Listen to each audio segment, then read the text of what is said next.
Muito bem, e o painel popular vai entrevistar agora Valdeci Alves de Araújo, supervisor territorial do Ematé Piauí, que vai discorrer aqui sobre alguns assuntos relacionados ao órgão, ao Ematé.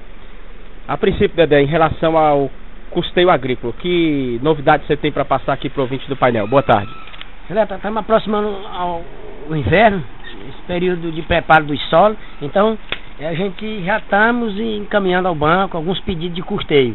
Vale lembrar que o ano passado, quando vieram chegar o período, já foi em janeiro, já bem tardio. Só que esse ano a gente fez um pedido anterior, eu acredito que lá para metade de novembro, a gente já está com os valores fixos de cada hectare a ser financiada, tanto da mandioca, como o milho, como o arroz. A expectativa é muito grande, haja visto, Elebon Ruiloso está se destacando, principalmente na cultura da mandioca. E sobretudo nas regiões ali do Capim-Pupo, Sossego e Mosquiara. Vai contemplar quem esse custeio? Principalmente os pronafianos, o agricultor familiar, o pequeno agricultor familiar. Aquele que não tem renda, que a renda, 70% da renda dele seja da atividade agrícola. Como é que o Ematé acompanhou esse período de chuvas que teve aí, pelo menos 10, 15 dias de chuva aqui no município de Elesmão Veloso? É considerado, na minha opinião, atípico, né? Principalmente no mês de outubro, né, Zé Neto? A minha São Matriz choveu no período de outubro 181 milímetros, coisa que teve mês no inverno que quase não chega a isso. Então foi surpresa para mim e para todo mundo. Chover 180 milímetros no mês de outubro, se eu pegar de 2011 até 2005, quando eu tenho minhas estatísticas lá, não tem no mês de outubro um período de chuva desse não, nunca. Aquela chuva de certa maneira comprometeu o trabalho de quem queria, por exemplo, fazer a famosa queima, né? Exatamente, quem gente foi prejudicado, porque aquilo ali, aquela chuva em excesso, mofou a madeira, estava no chão e dificilmente dificulta. Aí ficava, né, tem gente que está comprometida a questão da queima, que de uma certa forma quem agradece é a natureza. Sem dúvida. Vamos falar agora aqui em relação ao Pronaf, Dedé, porque existem aí, você comentava comigo aqui em off, novas regras. E eu gostaria de saber, em essência, como é que serão essas novas regras aí do Pronaf.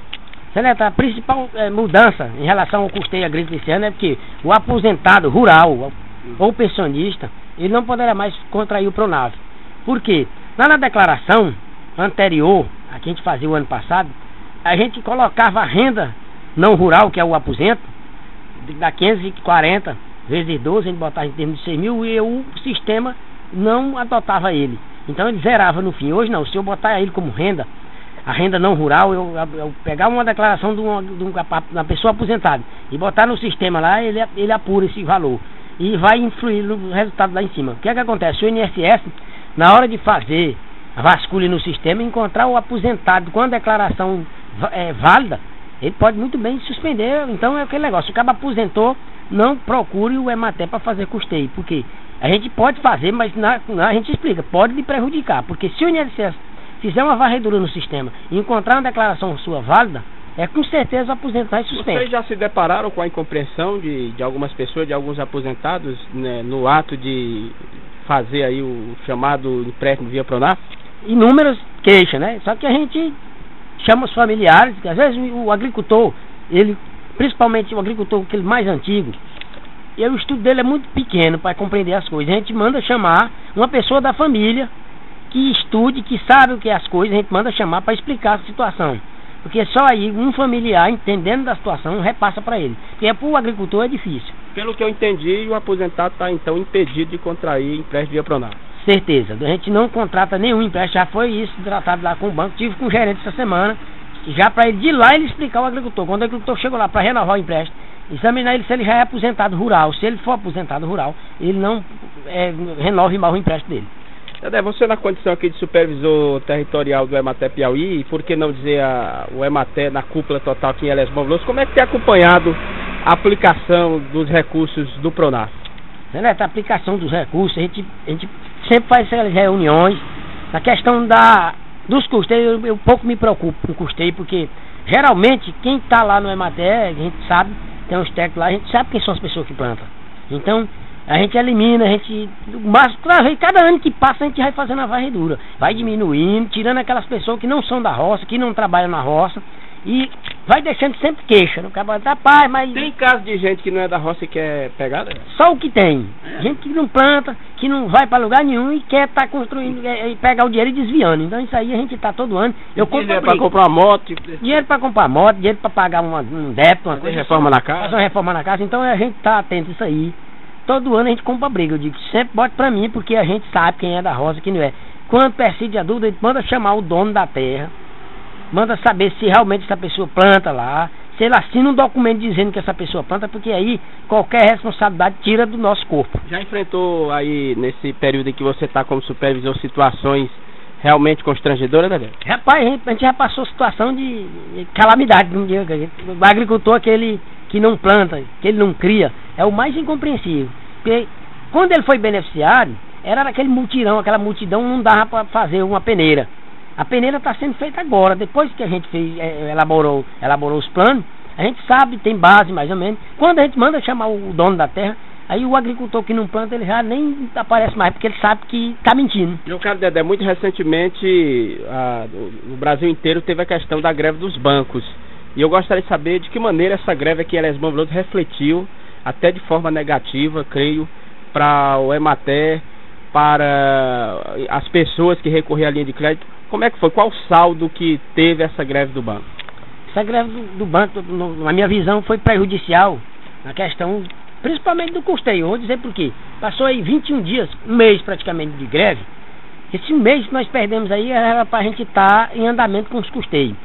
Quanto ao Pronaf do Agroamigo, aquele recurso de 2.500 para a compra de pequenos animais, o que? As pessoas que fizeram a reunião em setembro, que era para receber no começo de outubro, estão recebendo agora já quase em novembro. Atrasado. Bem atrasado, mais de um mês, com muita queixa no EMATER, mas infelizmente acontece isso, todo ano está acontecendo, e a gente tem que fazer o quê? A gente não pode, cada setor, como é que eu digo? Cada empresa tem suas normas, então tem que esperar, fazer o quê? Eu contei para todo mundo a situação, graças a Deus a greve acabou, voltamos agora, vamos fazer nossos contratos. Na próxima quinta-feira, dia 3, dia 11 terá uma nova reunião de renovação do Pronaf B. Então, agora as coisas tendem a andar novamente, normalmente. Gente, sobre a horta comunitária, Dedé, tem aqui uma notícia que ele comentou em off, não é muito animadora não. Dá para falar, Dedé? Certeza, Zé. Até a questão da horta comunitária, que era tão esperada por Elesbão Veloso, o Banco do Brasil nos enrolou durante aí, no mínimo, 1 ano e meio. Enrolou, Dedé? Enrolou porque é o seguinte, aquilo é o seguinte... Se eu chamo uma pessoa para conversar, você tem que decidir ou sim ou não.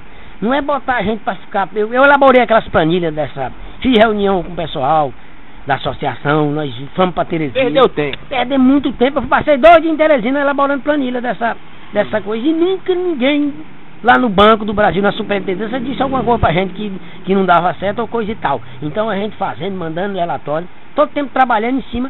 Quando eu me deparei 2 meses atrás, não, a horta, infelizmente o Banco do Brasil não está mais trabalhando com horta. Só engavetando. Só engavetando, e a gente trabalhando, porque que não chegou, era para chegar e dizer, olha, vamos parar por aqui, que não dá mais. Não, é aquele negócio, você não pode estar tratando as coisas com brincadeira. Eu me senti praticamente um palhaço. Jadé, como é que o município, se é que você estabeleceu contato com alguém lá da prefeitura, como é que eles digeriram essa decisão aí do Banco do Brasil? Essa decisão foi triste para todo mundo, principalmente para o gestor municipal, porque a agricultura, Elesbão Veloso é um município essencialmente de agricultor. Todo mundo, 70% ou 80% da renda de Elesbão Veloso é da agricultura. Isso aí para nós foi muito triste, principalmente para mim que estava dentro na expectativa. Por dentro de todo o projeto, né? Por dentro de todo o projeto, porque eu já acompanho uma horta lá em Francinópolis há 4 anos, vejo que funciona e funciona muito bem. Então eu me deparei com uma notícia triste nesse ponto aí, porque o Banco do Brasil, a superintendência lá do Banco do Brasil era para chegar e contar a verdade. Não vamos mais trabalhar nisso porque não tem mais a possibilidade. Mas ficou enrolando, é triste pra gente, porque tem que tratar de uma coisa séria, trata a coisa séria. Quando tem que brincar, brinca. Quer dizer, se Elesbão agora quiser uma horta comunitária, tem que começar do zero, Zé? Tem que começar do zero e, sobretudo, porque até o que eu vejo, o Banco do Brasil não está mais financiando. Então o município, se quiser tocar uma horta comunitária, tem que ser com recurso próprio. E aí a gente espera que o gestor aí acate, a gente vai se reunir aí, entrada do inverno, para ver. O terreno já foi comprado, então o investimento não é essas coisas de 7 de mundo, não. Agradeço ao Valdeci Alves de Araújo, Dedé, supervisor territorial do EMATER, que vai passar aqui a sua mensagem, a sua consideração no final aos ouvintes do Painel Popular. Agradeço mais uma vez a participação nesse grandiosíssimo programa, uma audiência do rádio se não digo da região valenciana, é o seu programa. Muito, muito ouvido mesmo. Tanto, o cara ouve o painel nem que não queira, porque se você não tiver o rádio ligado, o vizinho tá. Então é um programa muito bom, leva muita informação. E a gente tá aqui no Emater de segunda a sexta, às vezes ao sábado, esperando o agricultor para qualquer informação. Tá bom.